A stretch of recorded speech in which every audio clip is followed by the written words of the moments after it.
Samantala, pagpapatapat ng trimester system kailangan pag-aralan ayon sa Malacanang. Sinabi ng Malacanang nitong Lunes na mas makabubuti kung magkakaroon ng konsultasyon sa publiko tungkol sa planong pagpapatupad ng sistemang trimester para sa susunod na school year na 2026 hanggang 2027. Sinabi rin ni Castro na mas makabubuti kung magsasagawa pa ng mga karagdagang pag-aaral para sa panukalang ito.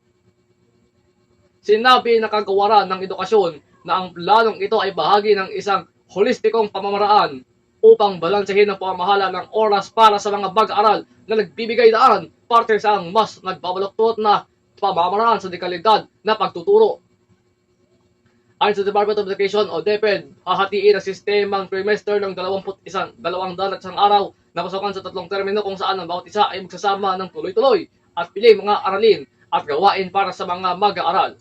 Ang mga unang termino ay gaganapin mula Hunyo hanggang Setyembre, nasusundan ng pangalawang termino mula Setyembre hanggang Disyembre at ang huling termino, ang pangatlong termino, mula Enero hanggang Marso kung saan ang bawat termino ay may 54 hanggang 61 na araw ng pagtuturo na may konting pagkakantara para sa mga aktibidad na hindi pang akademiko at mga enrichment block.